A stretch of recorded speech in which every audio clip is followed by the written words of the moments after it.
प्रकारचे कार्यक्रम. श्रीपाद प्रभू एकदा म्हणाले, शंकर भट्टा, आपण ज्याचे अनुष्ठान करतो ती अग्निविद्या आहे. अग्नि उपासना करणे श्रोत्रिय लक्षण आहे. तुझी अग्नि उपासना म्हणजे विझलेल्या शेगडीवर स्वयंपाक करण्यासारखी आहे. यावर मी श्रीप्रभूंचा जय जयकार करून म्हणालो, महाराज, माझ्या जीवनानंतर सुद्धा ही शेगडी अशीच राहणार आहे. यावर श्रीपाद प्रभू म्हणाले, तुझ्या विझलेल्या शेगडीत स्वतःची शक्ती नाही. माझ्या योग शक्तीने त्या शेगडीवर केलेला स्वयंपाक प्रसाद रूप होऊन भक्तांची दैन्य दुःख हरण करीत आहे. ही शेगडी अजून 9 वर्षेपर्यंत पेटणार आहे. म्हणून मी 33 वर्षे गुप्त स्वरूपात राहिलो. त्यानंतर 3 वर्षेपर्यंत तेज स्वरूपात राहून श्रद्धाळू भक्तांनाच दर्शन देत होतो. तेव्हा मी 33 वर्षाचा होतो. योग्यांच्या जीवनात 33व्या वर्षी अनेक बदल घडून येतात. रुद्रगणांची संख्या 33 कोटी आहे. श्रीपाद प्रभू पुढे म्हणाले, आपला अग्नियज्ञ यानंतर सुद्धा चालूच राहील. कर्माला स्थूल रूप देऊन दग्ध करण्याचे प्रतीक म्हणून अग्नि आराधना करायची असते. यामुळे भक्तांचे कर्म स्थूल रूप घेण्यापूर्वी सूक्ष्म रूपात असते. त्यापूर्वी कारण रूप देह हा कारण शरीरात असतो. यामुळे 33 वर्षे उलटल्यावर अशा प्रकारची अग्निपूजा करण्याची गरज नसते. त्यावेळी माझा आश्रय घेणाऱ्याची पापकर्मे सूक्ष्म शरीरात राहून आणि कारण शरीरात राहून योग अग्नीने दग्ध होऊन जातात. माझे भक्त येऊन त्यांचा ते स्वयंपाक करून आपली क्षुधा तृप्त करतील. असे 3 वर्षेपर्यंत चालेल. त्यानंतर या स्थूल रूपात अग्निपूजा करण्याची आवश्यकता नाही. पृथ्वी यज्ञाचा मी प्रारंभ केला आहे. तो यशस्वी रीतीने चालू आहे. तसेच जलयज्ञ सुद्धा मी सुरू केला आहे. तो सुद्धा मोठ्या थाटात साजरा होत आहे. आता अग्निपूजा आणि अग्नियज्ञाची सुरुवात करायची आहे. तो यज्ञ सुद्धा अप्रतिम होईल यात शंकाच नाही. समस्त जीवराशीतील अग्निस्वरूप माझेच आहे. सर्वांचे शुद्धीकरण मीच करतो. सर्वांचा नाश करणारा सुद्धा मीच आहे. पंचतत्वासंबंधित यज्ञाबद्दल माझ्या इतकी माहिती कोणालाच नाही.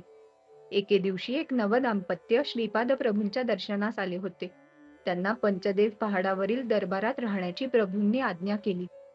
त्या आदेशानुसार ती दोघी पती पत्नी पंचदेव पहाडावरील दरबारात गेली. परंतु 2 दिवसातच तो युवक गतप्राण झाला. या अकस्मात मृत्यूने ती नववधू अत्यंत घाबरून गेली. ती म्हणाली, प्रभू आपल्या भक्तांचे रक्षण करतात आणि त्यांची कृपा दृष्टी सर्वावर असते असे ऐकले होते. परंतु आज तर हे अघटितच घडले. ती दुःखाने रडू लागली. त्यांचे नातेवाईक ही बातमी कळताच पंचदेव पहाडावर आले. त्या शवाचे दहन करावे का करू नये असा प्रश्न सर्वांना पडला. श्रीपाद प्रभूंच्या आज्ञेशिवाय तो मृतदेह दरबाराच्या बाहेर नेता येणार नाही असे दरबारातील सेवाधारी म्हणू लागले.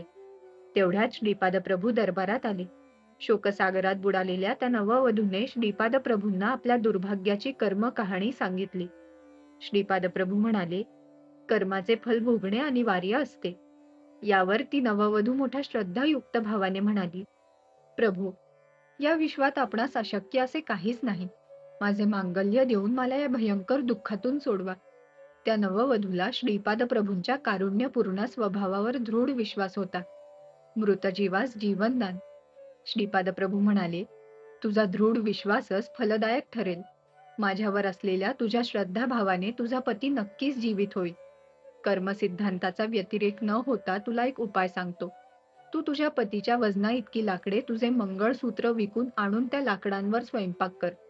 चुलीमध्ये ती लाकडे जशी जळतील तसे तुझे अमंगल जळून जाईल.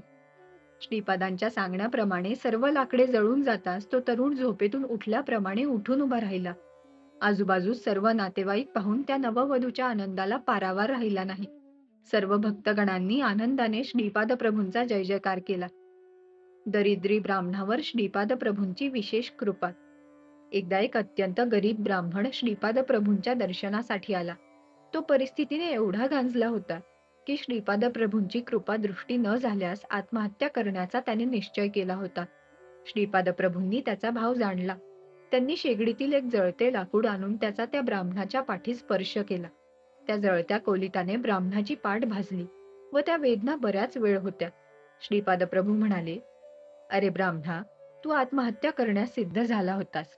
मी तुझी उपेक्षा केली असती तर तू खरोखरी आत्महत्या केली असतीस. त्या आत्महत्येच्या संबंधित सर्व पापकर्माची स्पंदने या जळत्या लाकडाच्या स्पर्शाने नष्ट झाली. आता तुला दारिद्र्यापासून मुक्तता मिळेल. असे म्हणून श्रीपाद प्रभूंनी थंड झालेले ते लाकूड त्या ब्राह्मणास देऊन पंचात बांधून काळजीपूर्वक घरी घेऊन जाण्यास सांगितले. प्रभूंच्या आदेशानुसार त्या ब्राह्मणाने ते लाकूड पंचात बांधून घरी नेले. घरात जाऊन त्या पंचाची गाठ सोडून पाहिले तो काय आश्चर्य! ते लाकूड सोन्याचे झाले होते. अशा प्रकारे त्या गरीब ब्राह्मणावर श्रीपाद प्रभूंची विशेष कृपा झाली होती. श्रीपाद प्रभूंनी अनेक भक्तांच्या पापाचे अग्नी यज्ञाने दहन केले होते. काही वेळा ते भक्तांना वांगी, भेंडी, भोपळा अशा फळभाज्या आणण्यास सांगत. त्या भाज्यांच्या रूपाने भक्तांच्या पापकर्माची स्पंदने आकर्षून घेत. अशा प्रकारच्या भाज्या स्वयंपाकात वापरून भक्तांना खाण्यास देत. यामुळे ते कर्मबंधनातून मुक्त होत. एकदा एक उपवर कन्या श्रीपादांच्या दर्शनासाठी आली. तिचा विवाह कोठे जमत नव्हता. तिला कुजदोष म्हणजे मंगळ दोष असल्याने प्रभूंनी तिला कंद आणावयास सांगितला. त्या कंदाची भाजी त्या मुलीसह तिच्या कुटुंबियांनी खावी असे प्रभूंनी सांगितले. त्याप्रमाणे केल्यानंतर कर्मबंधनातून मुक्तता होऊन तिचा एका योग्य वराबरोबर विवाह झाला. श्रीपाद प्रभू काही लोकांना गाईचे तूप आणून स्वयंपाकासाठी देण्यास सांगत, तर काहींना गाईच्या तुपाचा दिवा देवासमोर लावण्याचा आदेश देत. घरात अत्यंत बिकट परिस्थिती असल्यास किंवा कन्येच्या विवाहासंबंधीच्या अडचणी असल्यास त्यांना श्रीपाद प्रभू दर शुक्रवारी राहू कालाच्या वेळी म्हणजे सकाळी 10:30 ते 12 अंबिकेची पूजा करण्यास सांगत. श्रीपाद प्रभूंचा एक भक्त एकदा खूप आजारी झाला. त्याच्या कुटुंबियांना प्रभूंनी त्याच्या खोलीत एरंड्याच्या तेलाचा दिवा लावून तो सतत तेवत ठेवण्यास सांगितले. तो दिवा कोणत्याही परिस्थितीत विझावयास नको असे त्यांना बजावून सांगितले. असे केल्यावर तो भक्त लवकरच रोगमुक्त झाला. एका भक्ताची आर्थिक परिस्थिती अत्यंत बिकट होती. त्याला श्रीपाद प्रभूंनी गाईच्या तुपातील दिवा 8 दिवस अखंडपणे तेवत ठेवण्यास सांगितले. असे केल्यानंतर त्यांच्या घरात लक्ष्मीचा वरदहस्त प्राप्त झाला. अशा कितीतरी नवीन नवीन पद्धतीद्वारा श्रीपाद प्रभूंनी आपल्या भक्तांची पापकर्मापासून मुक्तता केली. या सर्व पद्धती समजून घेणे सामान्य मानवाला असाध्य आहे. श्रीपाद श्री वल्लभांचा जय जयकार असो.